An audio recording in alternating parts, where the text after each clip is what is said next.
La entrata.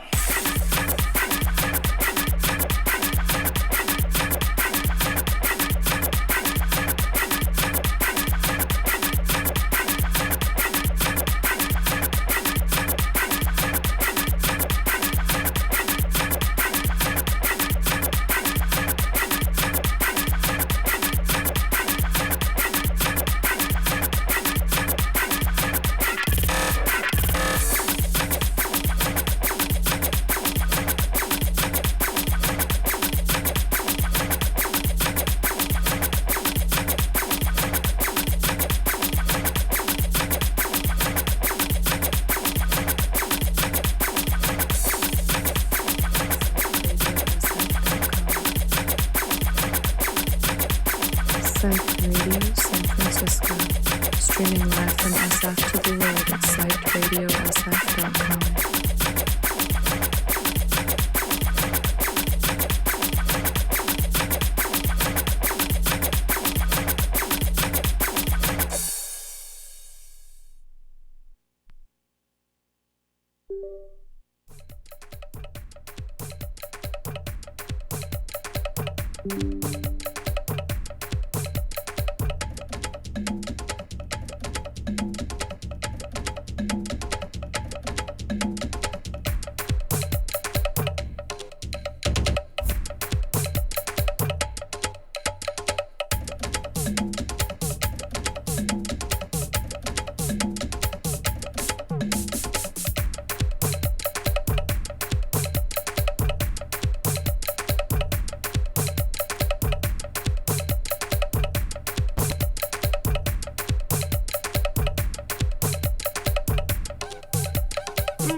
Listen to Psyched DJ Ari B. San Francisco.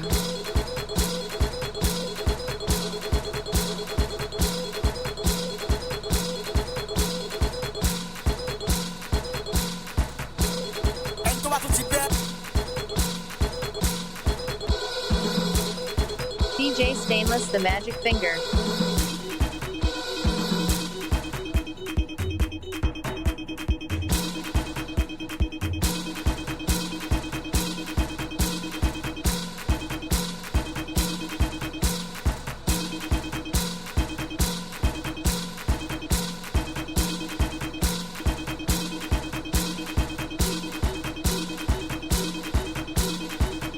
DJ Stainless the Magic Finger.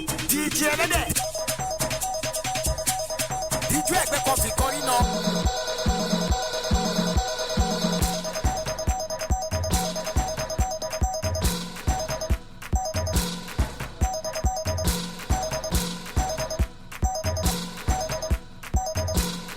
Ẹni tó bá tún ti bẹ́.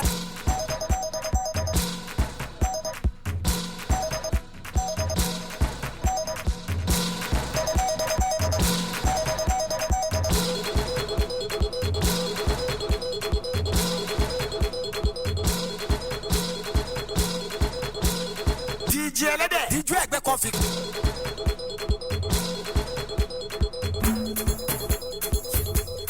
Ẹni tó bá tún ti bẹ́. Ẹni tó bá. Ẹni tó bá. Ẹni tó bá. DJ ẹgbẹ́ kan fi kọrin náà.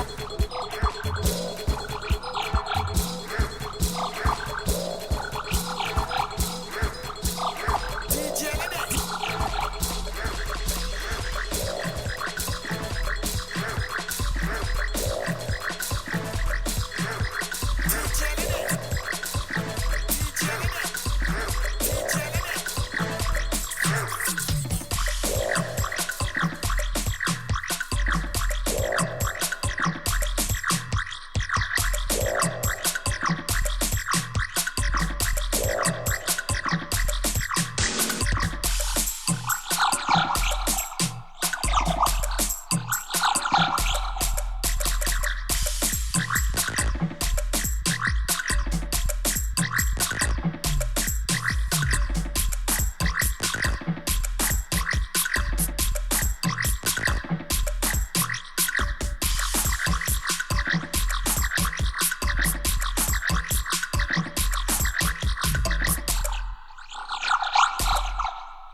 You're listening to Psyched Radio, San Francisco.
Fucking eyeless benediction.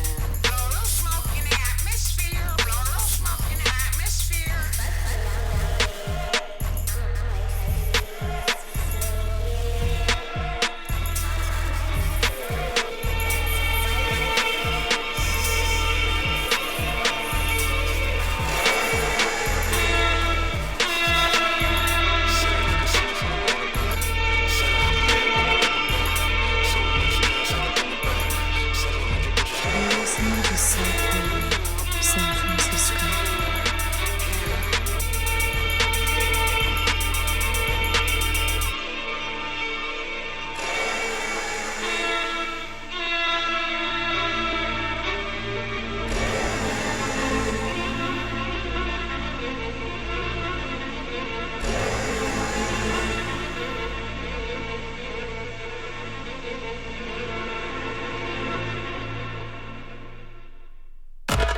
sweatshirt, you should kiss that.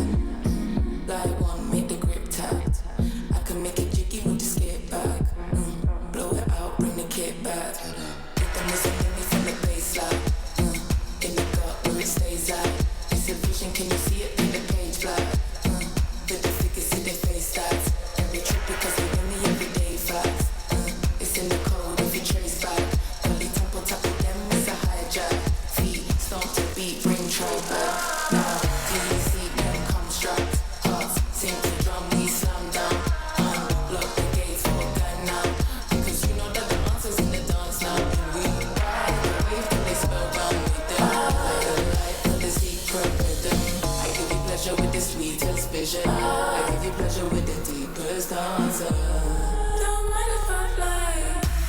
Just something I want to feel with you. Want to feel with you. Tonight away. The lights go off until the sun. Come on the ride. Just look at this way. Look at us, look at us, look at us.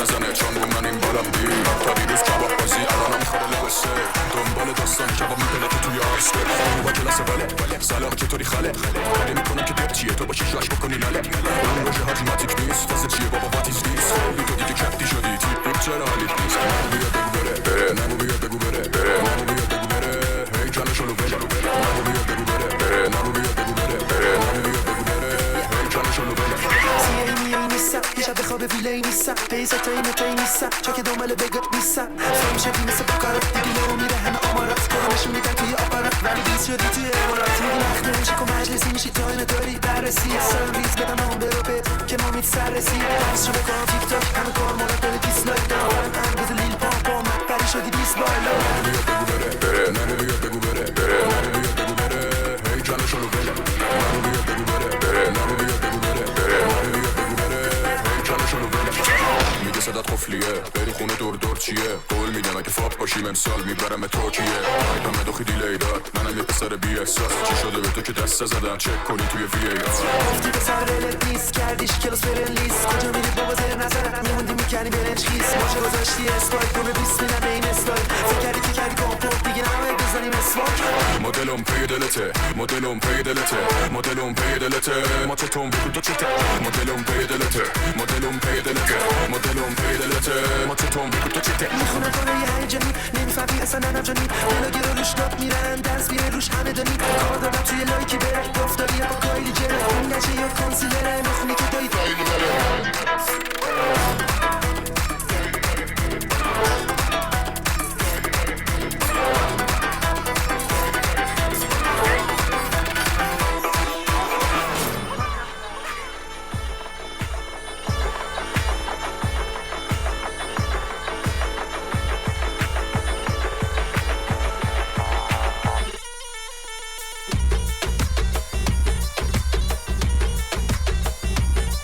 You're listening to Psyched Radio, San Francisco.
Well, hello. Welcome. This is Do You Hear That? A weekly show here on Psyched Radio SF every Sunday from 10 p.m. to midnight. Tonight, we have a very special guest, and I'm so excited. If you didn't already know, the amazing DJ Ari B is here with us, Aria, and we're gonna get into some really good stuff. So I'm glad y'all are here with us tonight. Tonight we're joined by the electrifying DJ Ari B, a queer Iranian American DJ, dancer, and self-described alchemist of sound and movement. Ari has built a vibrant body of musical work, including the recent releases DOHKTAR BANDARI and OMID, which pulse with diasporic longing, joy, and sonic innovation.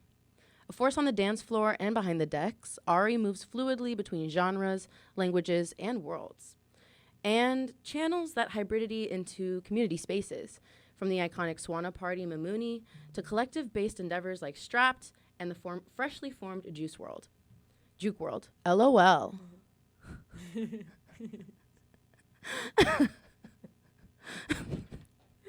That's what you're supposed to do. JUKEWRLD. It's JUKEWRLD. That's why I did it. Whether crafting cathartic club tracks or conjuring ritualistic moments through dance, AriB approaches creativity with fire, very Aries, and a deep sense of spiritual, cultural, and political alchemy. I'm thrilled to dive into their process, their world building, and their visions for our global diaspora dance future. And I feel like just all the vibes of the music that we were playing, I was like, yes, it was bringing all of that together. So yes, welcome. Anything you want to say before we get into the pieces, before we jump into it? Yeah, hello. Thank you so much for having me on your radio show. I honestly, hearing the bio you described, I was like, wow, I couldn't have written that better myself. That was really beautiful. And I appreciate how much thought and care you've been putting into your radio shows every week, and really bringing in the community and showcasing the array of talent in the Bay Area. So props to you, and thanks for having me. I'm excited to talk. Yeah. Also, if you were here when Nusha was on, you remember that we also had to share a mic, and and we're back. We're doing that again. I just feel like I keep building. It's becoming so intimate on this show, and I really appreciate that. I really, really appreciate that. Okay, so I broke the questions for this episode down into 4 different segments. 4? 1, 2, 3, 5. 5 different segments. This is my Virgo Mars coming out for sure. We're going to talk about Aria's creative practice and process. We're going to talk about their thoughts around identity and diaspora. We're going to talk about community and collectives. We're going to talk about astrology, energy, and personal fire, because, bro, hello, Sag Moon. And then we're going to talk about vision and future. So I'm really excited to get into it. So let's start. Let's just do it. Question number 1. Your recent releases, DOHKTAR BANDARI and OMID, each carry a very distinct emotional atmosphere. What does your creative process look like from initial spark to final track? And what parts feel the most alchemical to you? Okay, such a good question. I know. Yeah, honestly, I haven't. Oh, loud too. I have been thinking about just sampling and what that means to me. Especially because there's so much talk around sampling, and everyone has their own view and experience with it.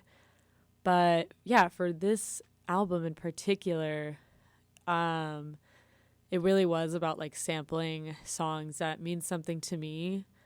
And I was thinking about it, and for example, the song Aries, it's from one of my favorite Iranian singers, Ramesh, and it's Arezuye Khofte, and the song is about longing. And I was just thinking about, I was like, even if I I'm obviously not knowing exactly what they're saying and what it means, but I do feel no matter what, the song you sample inherently just affects what the meaning of the song you're creating is. So I think that when I feel when I listen to the songs back, I'm oh wow, I feel I can feel that feeling for that song. It is a sad song. It's longing. It's a song from 1995, and the meaning is dormant desire. And I was like, oh. And it's funny because I was like, oh, like, it's probably the most Persian thing about me is, like, just my deep sense of longing. And, like, you know, you could take that any way. Like, that could be for, like, love or relationships or community, connection. So I feel like that is kind of, like, the whole, and I feel like even for sampling, it is, like, connection. It's like, okay, like, I'm hearing this song, and, like, for me, I really value the artist that I sample from, and I really do feel like sampling is like, you're valuing the artist, like, you're valuing the song, and I think that's really beautiful. And, like, most of the music I listen to is sampling something else, so I think it's a cool way to make music. And I think for me, like, what was the question? Usually, like, it's like a song that I like, or the artist, I was like, oh, let me look up Ramesh, like, let me listen to that and, like, choose that song. And then, like, some of the other songs on there, like, you know, they all are sampling. So, and there's, like, yeah, it's so interesting because each one means something completely different. Like, it's funny that the two Persian songs are both about longing, because even, like, Gole Sangam, it's, like, also about longing and, like, unrequited love. So, yeah, I guess they resonate with me, and, like, just, it's just, like, an interesting feeling because I do think it affects it. And I feel like also with Farsi and Arabic, it's like they're extremely poetic languages. So, like, even if I was to understand exactly all the things that they're saying, it's like, it's really hard to, like, you have to have a poetic brain to even, like, read some of it. So I definitely, it's like already, it's like a higher skill for, like, reading Farsi and, like, knowing, like, some of these, like, sayings and, like, what they actually could mean, because it is, like, an interpretation. Like, an example would be, like, Khoda Hafiz is, like, goodbye, and it's just, like, may God be with you. So it's, like, even just saying goodbye, and it's similar in Arabic. It's, like, it's already, like, a really poetic phrase. So I would say, like, there's already, like, something that I don't know that I'm, like, listening to. Like, I don't understand some of the Arabic music I'm listening to. And even if I was, like, a great speaker and, like, reader, like, it would be already hard for me to really decipher what is the meaning. So I think that's, like, something interesting, and I think I bring that into my work too. Like, sometimes I don't have to know everything to appreciate it, in my opinion. Yeah. And then I guess that, yeah, bringing in drums, that's like my game. I'm like, all right, like, what track do I want to make? I'm just really interested in making, like, footwork and Jersey and, like, Jersey Club. Like, I think those are the two most, like, impactful music for me and, like, what I really like. And it is very sample based, so I think that's why it's been accessible. And I don't hear any, like, SWANA footwork or SWANA Arabic. I mean, SWANA Jersey Club. There's been a little more Jersey Club in there, but less footwork music. So I think that's, like, my goal is to make that. It's really hard, though. Yeah, totally. Yeah. Could go on and on. No, okay, literally, and I have so many thoughts, because one thing I'm thinking about too, so the whole point, this whole series is about musical lineages, and so just thinking about how we trace those things, and how one of the major ways that is tracked is through samples, and the history that a song, or the way that a song is used and reused and alchemized, becomes a part of its history, and yeah, all of that beautiful stuff. So yes, that. And then also, as I was looking through your Instagram today, I was just realizing that is so much what you do, both creatively with your music, with your DJing. Like, there is a gap in the Bay Area, I think, in, you know, being able to see queer, trans, SWANA artists, like, doing their thing, and then also being able to incorporate that with these other things that are also popular, but also bringing that to the underground as well. So shouts out to you for that. Baddie shit. Yeah, okay, period. Next question. You work across sound and movement. How does dancing shape the way you produce music, and how does producing shape the way you move? That is a really cool question. I feel like, yeah, for me, like, you know, I started as a mover, I guess. Like, I always was, like, I always really liked to dance, and so I think dance is what brought me into loving music or appreciating music. Like I always was just like, and even as like a young child, I was like, I loved booty shaking music. Like I was just like, and I didn't, I remember like, yeah, it's funny. I just remember saying like, I just was like, I can't stop shaking my hips. And I was like 4 years old, and I was like, I don't know what I was thinking, but I remember saying that. Do you remember what songs? No, I think it was just like in general. And I just remember like as a child, like I couldn't stop. Like, I think I just would be like moving to a beat. And like, I used to be like in my bed, like sleeping, and I'd be like, just like, and it's funny, I don't do that as much anymore. I don't do that anymore, maybe because I have a way to release that. But yeah, I think about that and like how for me, like dancing is so important. And I think my relationship has definitely changed, especially in the past 2 years. I always did like modern and like, that really introduced me to a lot of like more like ethereal songs that like really like you feel in your body, like very electric.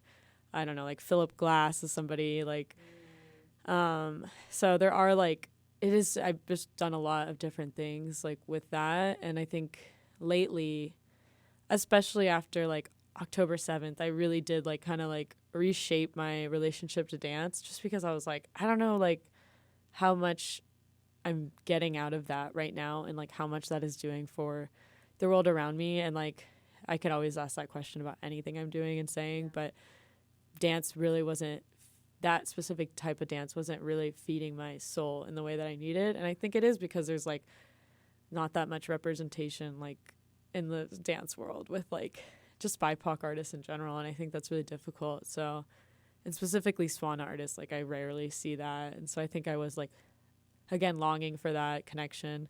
So I think,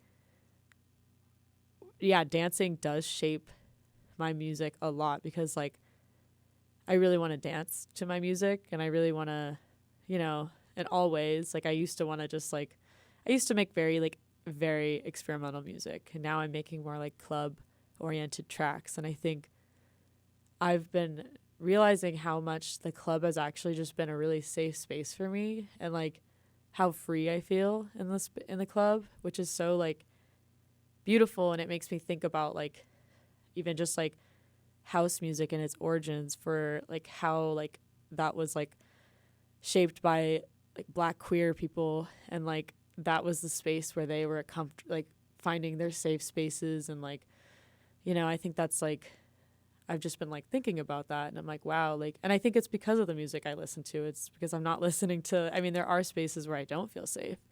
So I definitely think that it does matter what, like, where I'm going to. But I'm really appreciative that usually the music that I like has been a very like safe environment, where I do feel, and maybe the Bay Area has also been feeling more like a safe space compared to other places in the world. So I think, I guess like compared to California in general. But yeah, so I think in general, just like they all, and I think, in my opinion, I think the best DJs are dancers, or like people who enjoy dancing. Like it's like wild to me that like there are, even producers I love, like I'm like, y'all don't even dance. So it's just like funny to think about. Like, you can make good music and do whatever you need to do, but it is funny because I'm like, oh, like, actually like Danny Offline wrote a really beautiful like,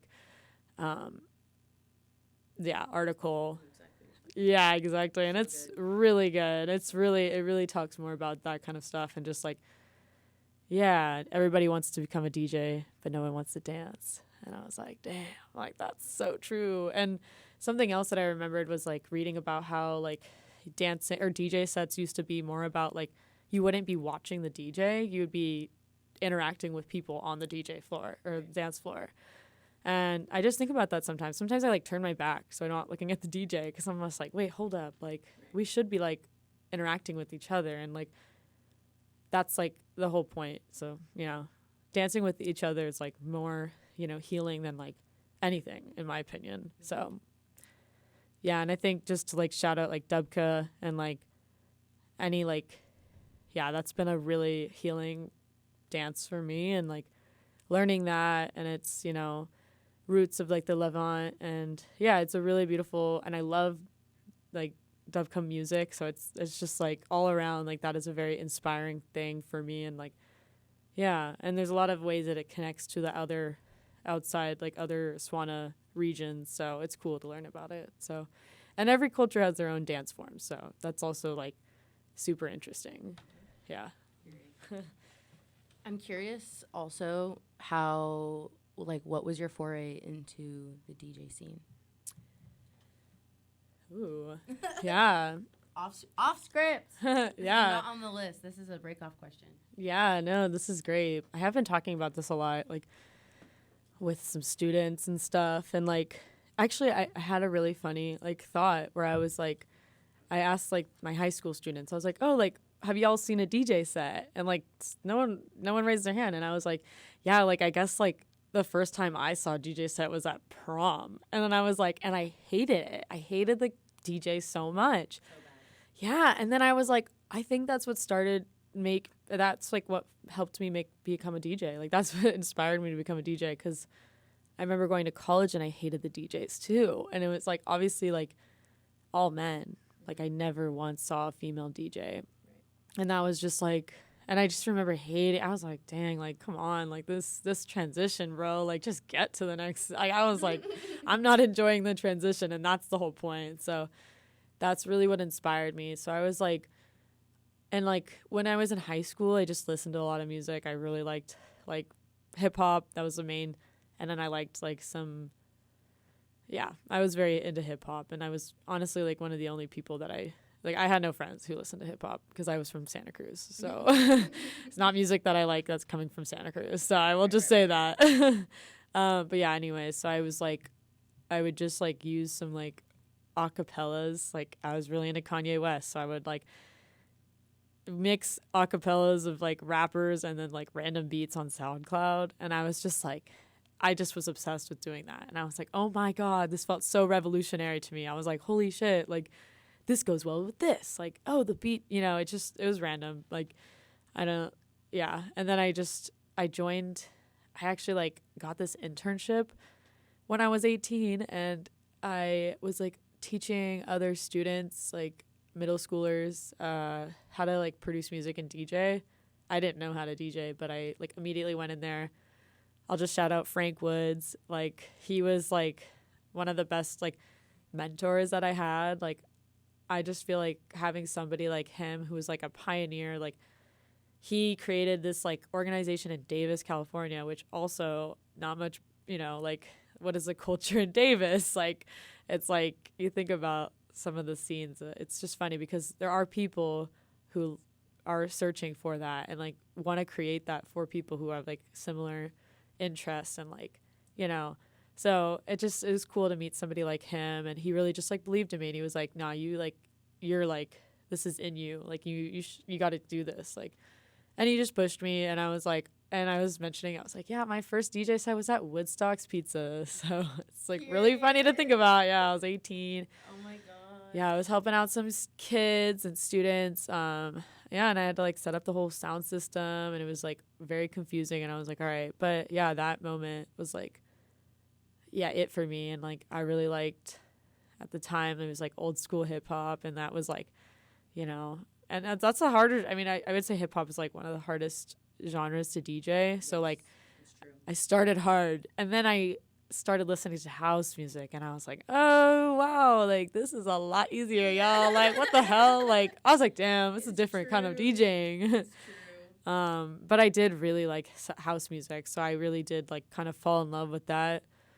And then that led to like also just like techno and like harder, like, you know, higher BPM stuff. So, and then I joined radio station. So I became a DJ at my radio station. I like immediately told somebody, I was like, I want to DJ for that like party. And I did.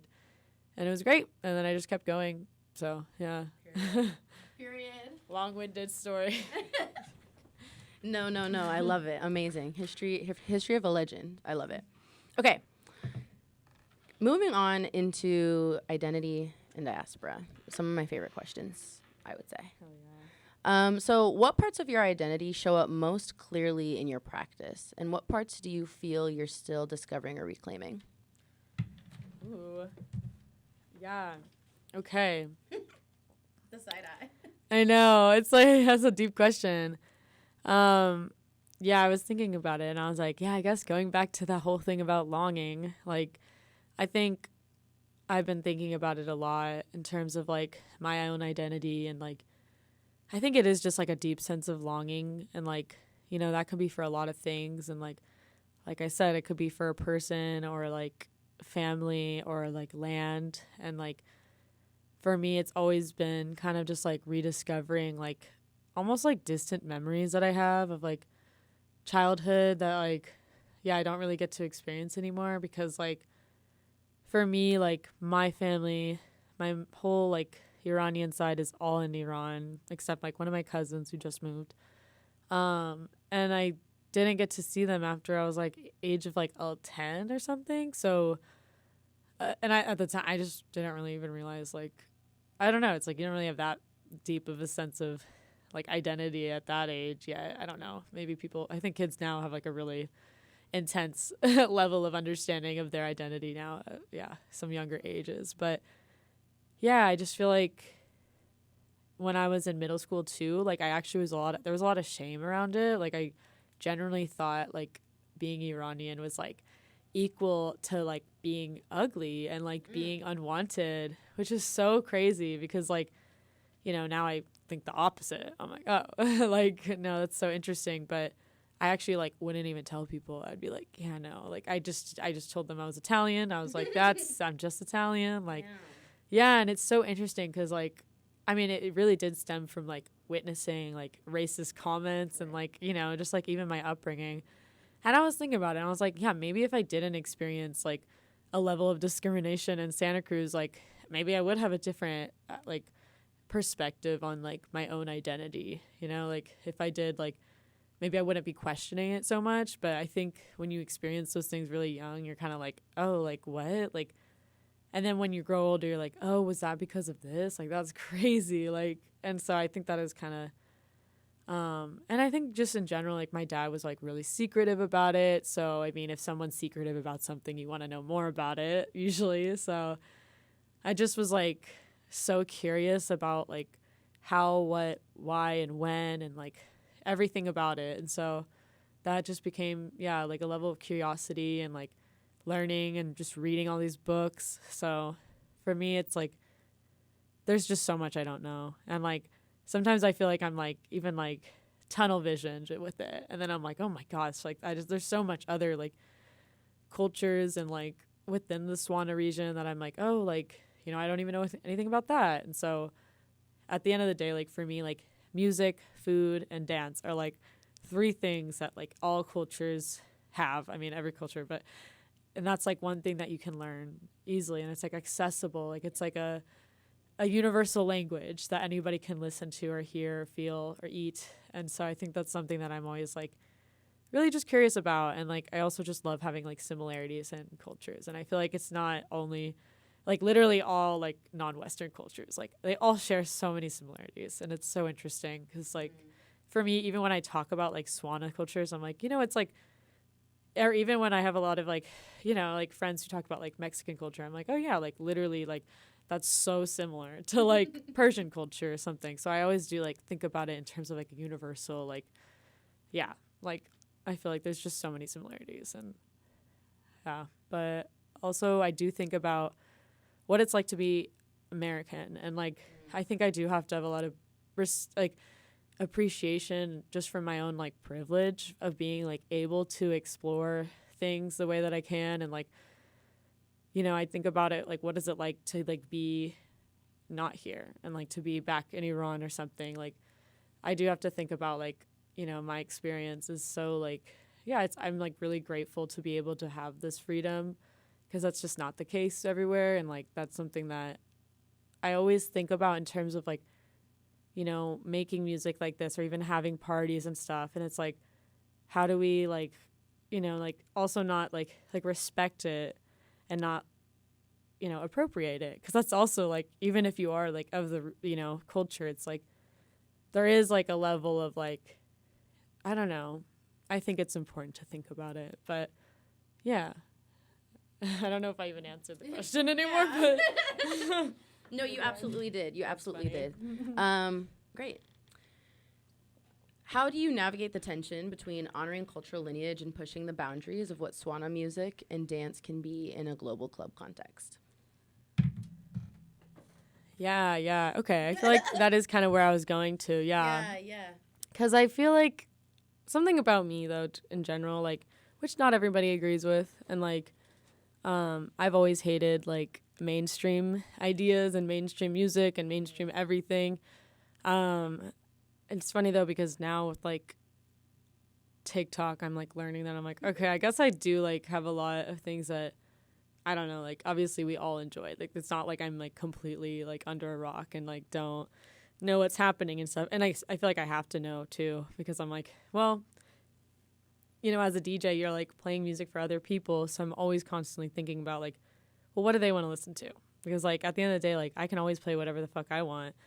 I don't know if you're allowed to swear, but okay, cool. It's not on the FM, and it's after 10. So, but yeah, like, I definitely feel like it is interesting because now, you know, I have a lot of conversations with my friends too, and I think that helps because, like, I know that, like, you can't really live, like, you, especially if you're making, like, comments and stuff about things, like, it's like you just need to, like, have some perspective on things. And I always will tell people that I don't know everything, and I'm always, like, ready to learn. Like, someone can check me and say, like, actually, that's not true about, like, this, you know, ruler, or, like, this person who just got into power. Like, it's actually not, like, the people who are, you know, like there's just, like, so much room to learn and stuff and navigate because, like, the issues in, like, the SWANA region are so, like, you know, it's so complicated too. Like, every region is different, and some of them I'm like, I don't even know, like, what the best thing is for, you know, now I'm getting into politics, but, like, for certain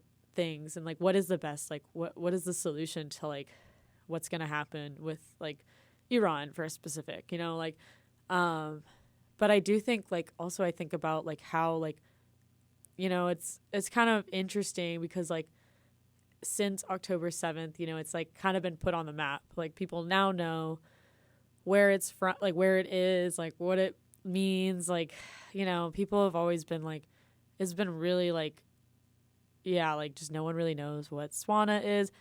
And, I mean, it's so funny because now I'm using the term SWANA, like, always. And, like, today I was watching my, Persian director, and he said Middle East. And I was like, whoa, I forgot about that term.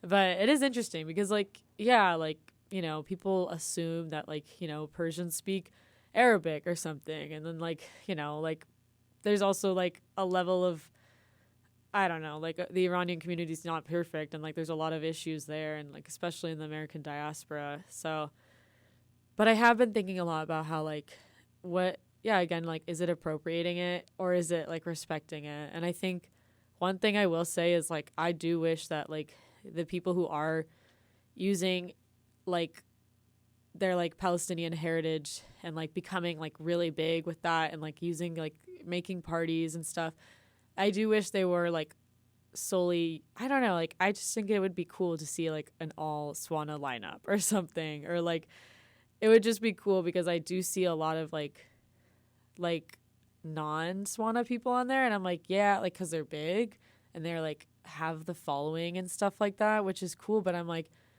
yeah, but it's just, like, different, like, it's just, and, you know, I think it's, you know, it's an interesting topic in general because, like, I think that there should be all black lineups too. Like, I'm like, you know, like, we don't, like, it's just, like, at this point people are just randomly getting put up on lineups because they're big and they stuff like that. Yeah, that's so funny. Yeah, speak on that. Like, I'm like, yeah, there's a lot of parties, and I'm like, damn, like, I could count on my hand. And I think, yeah, like, it is interesting. So, but also if you have, like, a huge, like, you're making a lot of money too, it's like, there's just people who are doing stuff with the money. I'm like, what? Like, not paying the artist well. So there's a lot of critiques, but I'm not big enough to be making all those, like, comments and, like, because, you know, I just see there's a lot of issues within, like, some of the scenes, but also I do, like, think that people should, I don't know, think about it, but also it's like people can do whatever they want. Like, you know, it's like it doesn't have to be, like, everything has to be a certain way. But I do think people use, like, I just think about, like, oh, like, how did they get big? Like, how did they get so big so quick? Because a lot of people, you know, just started in, like, 1 year, and then they're, like, off. And I'm, like, and it's just funny because, like, specifically for footwork and, like, you think about it, and I'm like, damn, it's been, like, 20 years, and these people are in this, like, field, and it's just, like, they've built themselves up from, like, and it just takes a long time. So it is interesting to see people kind of, like, blow up all of a sudden. I'm like, oh, whoa, like, what? Like, how did that happen? Like, and I think about it because I'm like, oh, that's interesting. Like, it's probably connections, or, like, it's probably money too. Like, TikTok. Yeah, exactly. TikTok. And so it's just interesting because I'm like, I'm not on TikTok. So I'm like, damn, is that like going to affect my career? Like, which is a crazy thing to say. But yeah, I don't know. I always love to talk about this though, because I feel like, yeah, at the end of the day, yeah, it's like an endless conversation that could be going on, but yeah. Period. Okay. It's 11:14. I think we can do one more question, and then we're gonna do a full playthrough. Oh, cool. Of your album. Nice. Period. Okay. So we've been talking a lot about community. We've been talking a lot about collectives, and you know, I think you've touched on this in a lot of ways already, in a lot of the answers that you've given, which have been so beautiful and amazing. So you're involved with STRAPT, and also the newly formed JUKEWRLD. Hey. JUKEWRLD. Messed it up earlier.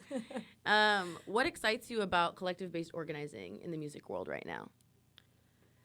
Yeah, I loved this question because I also been thinking about this too. Because at the end of the day, it's so easy to get like wrapped up in your own stuff and like also just isolated. I think that's like a huge thing that all DJs probably feel, or all performers, all artists in general, just like feel that like sense of isolation every once in a while or whatever, maybe a lot. But and I was thinking about it for me, like, yeah, like I grew up in Santa Cruz and went to Davis for school, and it's like, damn, like I said, yeah, like there's not music from there that I listen to, you know. It's like that's not where the culture is. And I think for me it was always just like, yeah, like I always felt like the odd one out, and like I really like struggled to like find people who listen to the same music, and that was just so like aggravating. Like even my whole like time at Davis, like it was so hard to like interact with people. And like I just remember this one like guy was like, you really just like don't like indie rock. And I was like, honestly, no. Like, you know, why would you? Yeah, I'm like, obviously there's gonna be a couple songs that I like, but it's like if this entire like there's nothing else but indie rock, like I'm like, come on, like I could not listen to shoegaze for the rest of my life. Like and that's, you know, like I appreciate people and their own like I'm glad that everyone has their own like interests and passions and stuff, but like when that's the only thing that's there, it's like really like I'm like, why? Like, and so yeah, like coming to the Bay and like being within like the community here, like it was just so like instant that I was like, oh, this is where this is. Like I had no idea. Like I was like, wow, like, you know, because a lot of the music I listen to, I mean, like obviously like there's like, you know, West Coast hip hop, but like at the end of the day, like the genres that I listen to are from Chicago and like Jersey and like Detroit. So it's definitely like in the West Coast area. It's like, okay, where is that? Like, I mean, the Bay is like a beautiful place where like there are so many collectives and so many like, you know, I feel like there's so many trans collectives too, and like BIPOC like artist collectives that are really making space for that. And I think that's like really beautiful. So I appreciate, and like I was thinking about it. It was so funny because I was actually writing the question, or I was writing this answer, and then I ran into Sean, who's like in STRAPT, and I was like, I was just writing about you. Like I was like writing about how inspired I am, and like, yeah, and like each member of STRAPT is like so inspiring to me, and I think they really do like push me to be like doing more, and like working, like they're, you know, people are all making like doing so many shows and making insane music, like. It is so cool because, like, I'll see, like, 40 Split. Like, I'm like, damn, like, you DJ, like, another, like, it's just crazy. I'm like, wow, like, what? I need to, like, lock in. Like, and that's what I've been thinking. I'm like, I need to lock in because I'm like, yo, I need to, like, progress. Like I need to get better. Like I've been DJing for 8 years. So it's like, okay, like what's next? And so also, yeah, with producing, I'm like, okay, like let's get on it. And so I've been really like appreciative of like STRAPT as like that collective that is like that space where, you know, we're all doing our own things. But at the end of the day, like that is like, yeah, it's a beautiful thing. And then also, yeah, like with JUKEWRLD, like I'm so excited because it's so like brand new. And I'll just shout out like DJ New Juicy, like one of the most like inspiring people for me, because like, yeah, at the end of the day, like you can watch so many tutorials on like YouTube about like Ableton and stuff like that, but it was like one thing that she said to me and I was like, oh, that's all I needed to know. Like it was just like a right click and then like changing the grid. Like that was literally it. And like I'll never forget that moment, because I was like, you know, how many guys have like tried to explain things and like the way they say it is just like so annoying. Like they'd be like, oh, well, you don't know that? And I'm like, no, I don't. Like I don't know it. Like that's why I'm asking. Like I wouldn't ask you a fucking question if I knew the answer. Like unless I was trying to trick you or something, or like I don't know. It's just like so dumb. So it's so like, yeah, I'm so grateful for like not being around men. Like gosh, it's really tiring, and they don't like, I don't know what. Yeah, I'm appreciative of all the women and non-cis people and trans people who have like legit taught me so much more than I ever have learned from, and I have learned a lot from men. So it's not like they're all like terrible teachers. Like I've had like a few men who've like really shaped the way for me and like really have challenged me, and like, yeah, just like not been a headache. And it's just so beautiful, because I'm like, okay, I'm not just biased. Like it's like there's people that are like out here not pieces of shit. So it's cool to like have that. So yeah, but Nancy is a great teacher and producer, and like, you know, she's from Jersey, so it's really cool to even like just learn so much from her and like get resources and like be able to, yeah, challenge. And actually right now we're doing a 30-day challenge of making a beat every day. Yes, I saw that. It's so funny. And I'm the one thing, I think it's I don't know if it's my Jupiter in Scorpio, but or my, yeah, is that what was a Scorpio? I think. But I'm really competitive, so when somebody starts doing something, I'm like, oh fuck, like I need to catch up. Like I'm like, okay, so yeah, I love being competed with. Period. Yeah, that's like how I get stuff done. But yeah, that's it. And then yeah, hopefully with JUKEWRLD, like, yeah, it'd be cool to have a better, yeah, platform that, you know, will be cool for it. But I'm excited, and I also just want to make it like guest based and like, you know, just a place to learn. So yeah, thank you. You go on and on. That was literally so cute. Thank you. Okay, I actually want to do this last question, and then we'll jump in. So Mehmooni, yeah, Mehmooni has become such a beloved SWANA community event. What does building queer SWANA nightlife mean to you emotionally, politically, and artistically? And it's so sweet, because I think, I feel like as we go through these questions, I'm like, I think all of what you've said has answered this in some way or another. But if there's anything else you want to add, and specifically speaking to that specific event. Yeah. Oh, that's so sweet. I really appreciate that. And like, yeah, just like spotlight on that, because it has been like a brand new thing, and like, it is really beautiful to think about how it even like started like literally 4 months ago or something. Like it was actually like one of my old professors at Davis, who was like a queer Iranian like filmmaker, storyteller. Yeah. And so like they're the ones, yeah, it's so cute. And so they're the ones who like started it with like Mordasheen and like I think, you know, a few other people. And it was just such a hit. Like we're like, you know, we have like Kusa, which is like queer SWANA party, and that's like amazing. Like it's just like a beautiful, like it just feels like a gala at this point. We're just like, we're like fiending to be with each other. And like, yeah, it's so funny, because now when I go out and I'm like not hearing like SWANA music, I'm just like, like I honestly could go home. Like I just don't, it just like, you know, I, unless it's a really good DJ. I mean, obviously I love my footwork and stuff, so it's right. It has to be like, but sometimes I'm just like, oh, like I just want to dance to that. So it's been really nice to like have this other time and place to like have that. And I think with like specifically with like Persian music, like I do think like low key, like Persian music be a little like, we're still like, I think because of like, sanctions and like just like the less like ability for like Western like music to be like accessed in Iran, like I do think there are like years of like not catching up to like the modern ear, but low-key, yeah, like I do think there's like a level of like, but I think in the recent years like I have seen like more like just danceable music. I mean, all like folk music and like music you hear like out there, like it's, obviously it's just not on like streamable like things, so it's like having that like to be streamed is like, or they be able to DJ it or whatever, like bring it to a club, like it's special. It's really like, it's like unheard of, like like this isn't something that like happens everywhere, and like so it is really cool, and like I think everyone's I think craving it, and just to be with each other and like dance and learn, and so I'm really excited. And I feel like there's just so many people that I'm like, all right, like yeah, like I want to learn more about other people too, so I'm like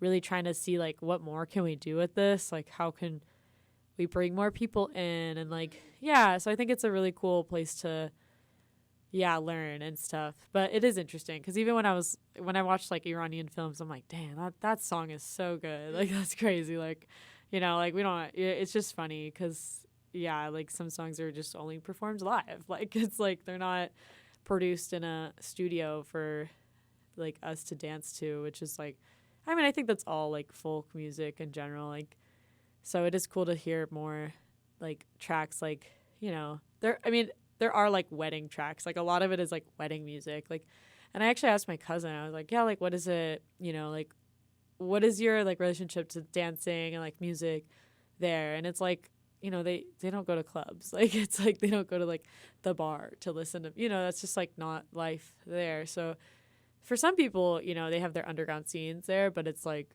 that's only some people. It depends what your what your lifestyle is and like what your connections are, like what your situation is. But at the end of the day, it's like mostly weddings, so that's where you're learning, that's where you're dancing, and that's where you're, and you also aren't going to dance class, so it's like for us, like that's like another thing I think about. I'm like, again, like the question of like how do we like honor the like culture and traditions without like appropriating it. And it's always like a question with like like having, I think at the end of the day too, like bringing in like people who are of the region teaching that dance, like that is really like special. Like I mean, in the Bay Area there's so many like people who teach like belly dance who are not from the, like it's so wild. I'm like, dang, like I'm like, why do you even like that music? Like I just find it so interesting. But I guess it's like a lot of white people love like like Afro dance and like drumming, and I'm just like, gosh, like, and it obviously from Santa Cruz I've seen that my whole life, so it's like, and I hate it, and it's like everyone, like no one wants to see that. And I'm just like always like, why do you like that? Like go do something, like I don't know, but it's just interesting. So yeah, at the end of the day, like my goal is to just really have more people out here like teaching the dance where they're from, or like just like regionally, like it is a question between like within the SWANA region, like yeah, is it okay for like people in the SWANA region to teach a region outside of like their country or something, or like a similar like the neighbor country, like, and I do find like that the similarities are bigger than the differences, so I do find it to be like an honor like to like be able to like have that, because like in Iran like people love raqs sharqi is like Arabic dance, like that's what they call it, so it's like belly dance, but it's like it's like everyone it's like people dance it there too, so it's just, I think it's I don't know, it's a question. But like for Afghan dance too, like I know like this one white person, or I don't know where they're from, but they're not Afghan and they're not Iranian either, so they teach it in the Bay. I hope people don't actually hear that, like, because I'm like, they're big people, and like I've taken class with them, and I don't like not take class with them.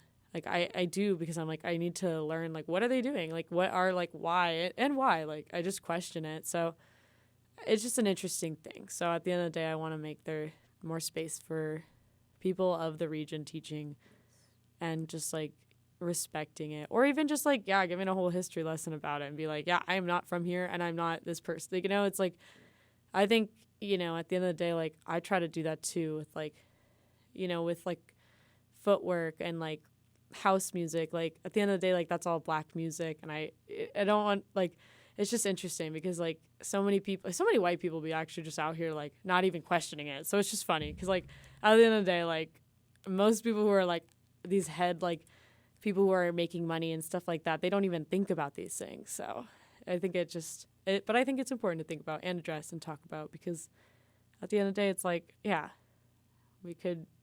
what's the meaning and what's the purpose of doing all this for, like, harming people who, like, have created it? So, yeah, that's all I'll say. Yeah. Period. And with that, okay, it's time. It's time. Hey, The time has come. I'm gonna let you do the mixing. Okay, yeah. I think that's only right. Yeah. Let's So go. yeah. All right. Let's get into it. Okay. All right, y'all. We're about to hear the amazing DOHKTAR BANDARI, which is Aries' new album. Enjoy.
الماني دق الماني دق الماني طولك يا عود الريحان عيون الغسلاني دق الفلسون كلماني دق كلماني دق الريحان كلماني دق كلماني يا ولو كلماني دق كلماني يا ولو كلماني دق كلماني يا ولو كلماني دق كلماني يا ولو كلماني دق كلماني يا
يخلد خلدا من الكائنات هدافات الشعب لمن يصعدون إلى حتفهم الناس وخوف الرغبات من الأغنياء على هذه لا يستعيشون الحياة على هذه الغالية الأرض هم البدايات هم النهايات كانت تسمى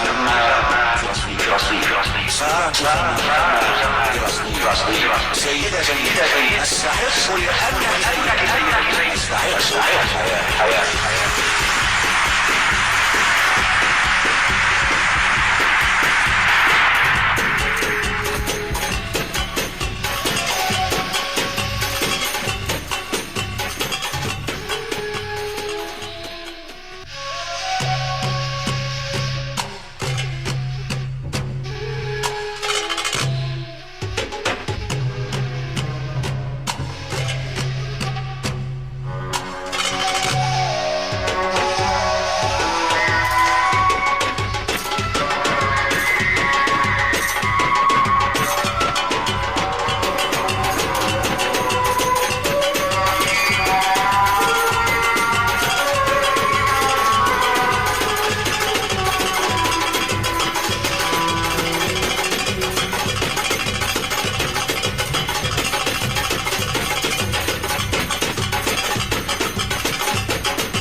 Wow. Amazing. Wonderful. Magical awesomeness. Thank you so much for letting us experience and enjoy that. Before we close out, we have a couple more questions. Okay, let's get it. Do you wanna answer? Okay, great. If you feel up for it, I'm down. awesome. So, like I said earlier, I do have some questions about astrology. Very predictable. Very predictable. If you're a chronic listener of this segment, which, as a reminder, this is Do You Hear That? A weekly show on Psyched Radio SF that happens every Sunday from 10 p.m. to midnight. Then you know that I always talk about astrology and the universe and synchronicities and mycelium and and all of the things. So yeah, these questions are a necessity. So as a proud Aries, also Libra, Aries, sister signs. Okay, Hey. shouts out. Where does that fire show up most in your art? And are there places where you have to consciously balance that heat with softness, patience, or reflection? Ooh, oh my god. Yeah, I feel like this is like some shadow work or yeah, like is that what they call it? But yeah, yeah, I feel like as an Aries, I honestly struggle to like sit still. I mean, maybe that's ADHD too, but it's like double whammy with ADHD and being an Aries. But yeah, I feel like I was talking about it last night. I was like, oh, pause is very hard for me. Like, I think Aries can be like so quick to like act, and like obviously anybody can be quick to act, and I think that's like, but it's becoming like something that I'm really thinking about is like, oh, how to balance that out with like pause and like just like kind of like not acting on like I guess like what's the word? Yeah, I don't know what the word is, but yeah, but I think also something that I feel very in tune with is like my intuition, and sometimes to a fault where I'm like, oh, like, you know, I just feel like I can see patterns and then it like happens or something, or like I know something's like I feel like energy and then I'm like, oh, that's probably because of this, and then it happened. So, but within art, like I think definitely, like I said earlier, like the competitive nature that I am, I think that's like, I feel like it's an Aries thing. Like I'm like, I don't know. I feel like a lot of Aries are like out here like competing, and I'm like, and I think that's why like low-key I do not have many Aries people in my life. And my mom's an Aries, so I think I also get to like see what, I mean, she is somebody who like does not stop working and like does not like also cannot sit still and like is always just like, what's the next thing? Like what, you know, I want to do this, I want to do that. And I'm like, yeah, it's like, so I feel that I resonate with that. Like I'm just like constantly like thinking of like the next thing, like time, like this, like I feel like I'm pretty quick to like think and like plan, and like also I do think I'm a really good planner, so I'm like learning that about myself. So yeah, what was the question? Yeah, but patience has always been something I'm really bad at, like low-key, like I'm not a patient but I think also working with kids, you like learn like to be patient, like literally. You kind of have to literally. Like the other day it's like I'm teaching these kids DJing and it's like you really have to be patient. And like I was like it's fine, like it sounds great, like just it is funny because I was like, oh, just press play, and they like don't press play, and I'm like, just press the button, and then they like don't do it, and I'm like, I was like, oh, this one, right? Yeah, yeah, literally, I know exactly. So I'm just like, yeah, and I think that's like a fucking metaphor for life. It's like, yeah, I do have to remind myself that like, which is like currently I'm like, wow, like like not everyone knows what you're thinking, and like not everyone knows what you want, or like what, like the unsaid thing that you think everybody knows. It's like not everybody knows that. So I think that's something I'm learning about too. It's just like, oh, but yeah, I think I've been really trying to have more patience and like, but also I think reflection, I think I'm too much with reflection. So I think that's also something that I'm like, I cannot live in my reflection because that's something that I struggle with. And if I do that, I'm like not doing it, like not doing what I want to do. So that's one that I don't know where that one is in my chart, but I reflect enough. I'm like, I'm good. I don't need more of that. But I do need more patience and pause. That's like something that's like, I think is really helpful for me. Yeah. Yeah, and I also think it's good to get up to the mic. I also think too with patience and pause, it's so funny because yeah, you know, we're talking about balance, and as a Libra, I can really speak to that. But patience and pause, and also going with your gut feeling. And so like sometimes like if you pause too long, or if you're, you know, whatever, then you get stuck in the like thinking about it too much or overthinking the thing, and then you're just kind of straying away. Versus being able to be like, okay, I do need to take like a deep breath. Okay, now we can jump in, type beat. So yeah, I love hearing that. On this idea of balance and energy, do you have rituals, spiritual, bodily, or creative, that help you channel or ground your energy before a performance? Yeah, this was also a really beautiful question.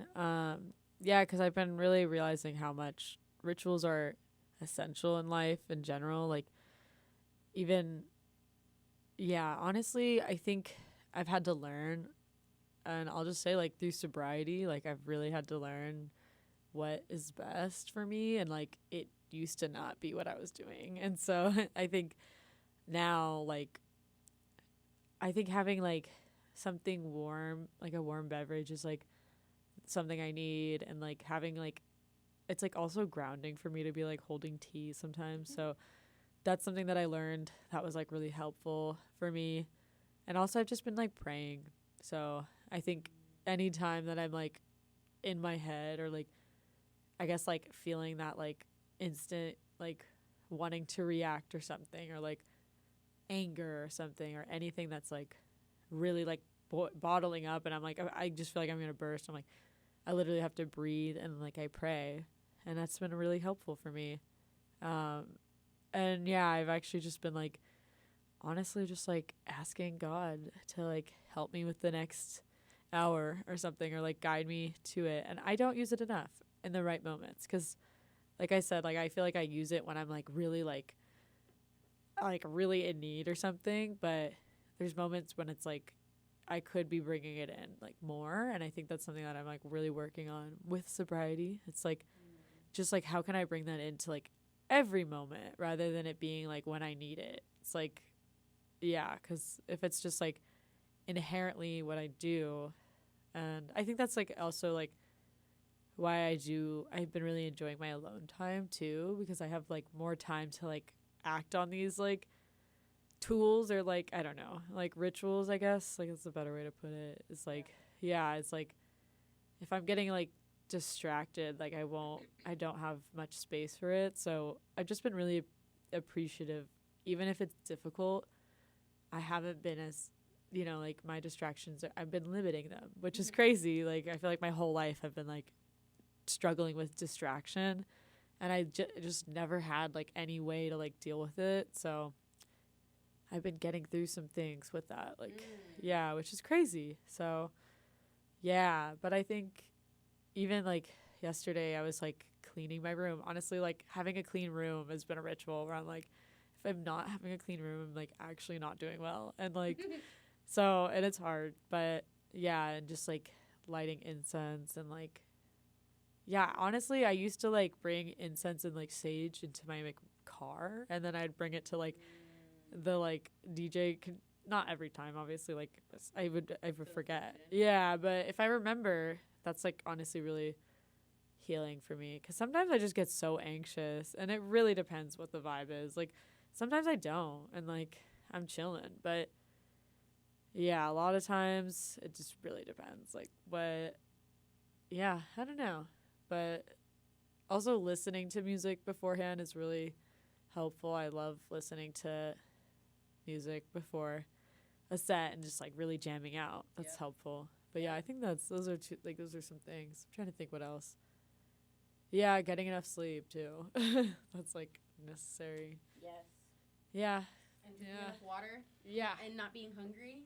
Yeah. If anybody knows me, I always have my water bottle, and I'm like a fiend with water. So, and I have my water bottle everywhere I go on the set. So that's really essential. Water baddies. So Water is life. I'll always be that, bro. All right, we have one more question, and then we're going to close out this amazing, amazing installment of Do You Hear That? So, vision and future, looking ahead. Ooh. A moment of pause, perhaps? I know, right? So, when you think about the next era of your work, what are you craving to explore, musically, somatically, or communally, that you haven't tapped into yet? Ooh, that's such a good question too. Yeah, I feel like I've also been lately just like thinking about where I want to be, and like I think really just like for me, like there are artists that are making music that I'm like, I want to fucking make music like this. And there are labels that I'm like, wow, like even before this I was like just going through this like one label, like Livity Sound, and like so many of my favorite artists are on there. And like specifically, like I actually just saw a little bit at Dark Entries, Bergsonist, which is one of my like favorite producers. Like she's this Moroccan girl who's like making some crazy music, and it's so good. And it's really just like a blend of like UK garage with like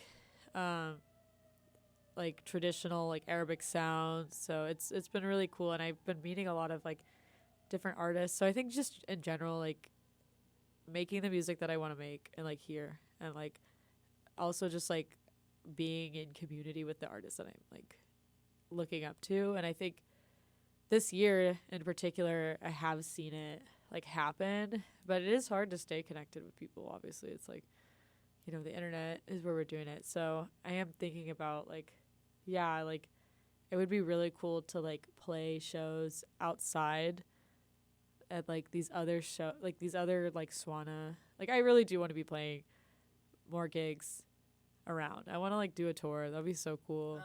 I want to play in Miami. I'm like, dang, y'all. Like, DJ Ari B tour. Yeah, I'm like, let's go. So yeah, so I think that's like, and I'm really trying to cultivate that. Like I said, some people get like their big break really quick. Like they're just like 1 year they start DJing.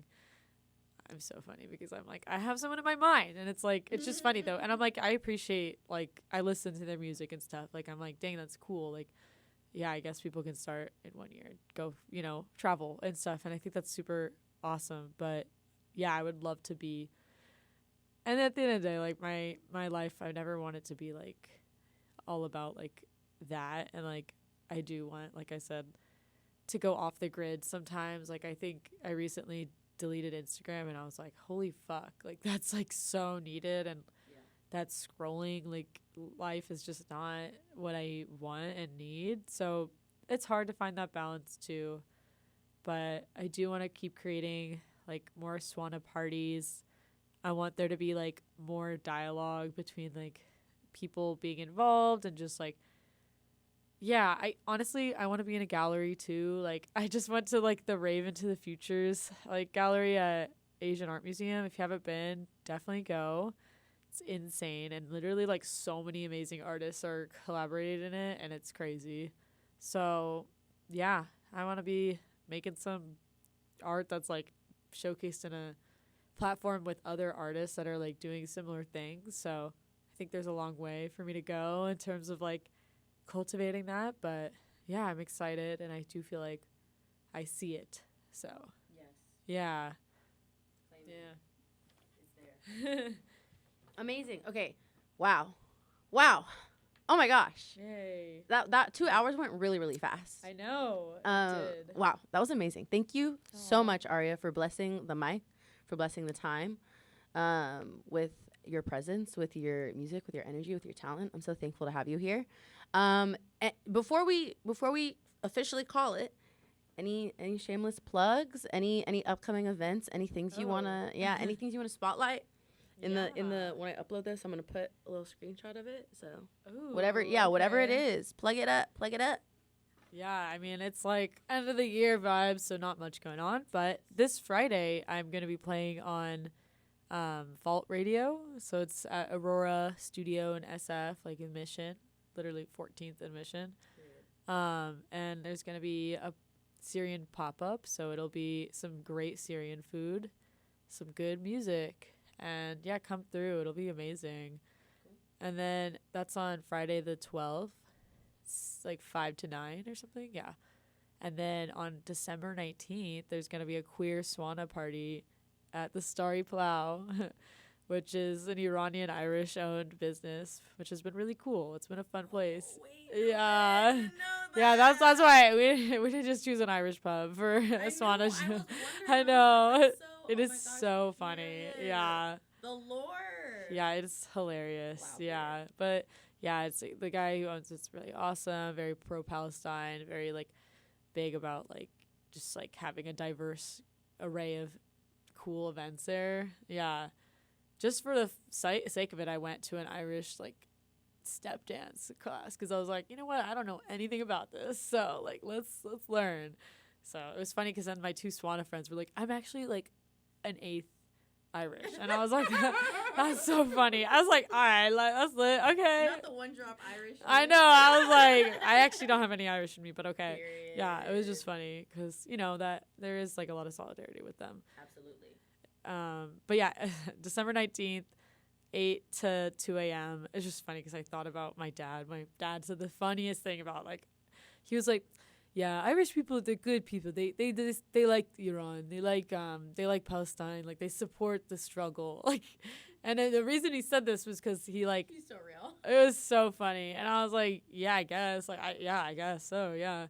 But the reason he said this was because he was like, you know, I was in Walgreens, and all of a sudden I hear Azizam on the radio, and I'm like, what? And he's like, you know who it is? Ed Sheeran. And I was like, that's so funny. I was like, Ed Sheeran, and he's like, Ed Sheeran, yes, yeah. And I was like, yeah, it's so interesting. He's like, he has a gugush on it too. And I was like, I know.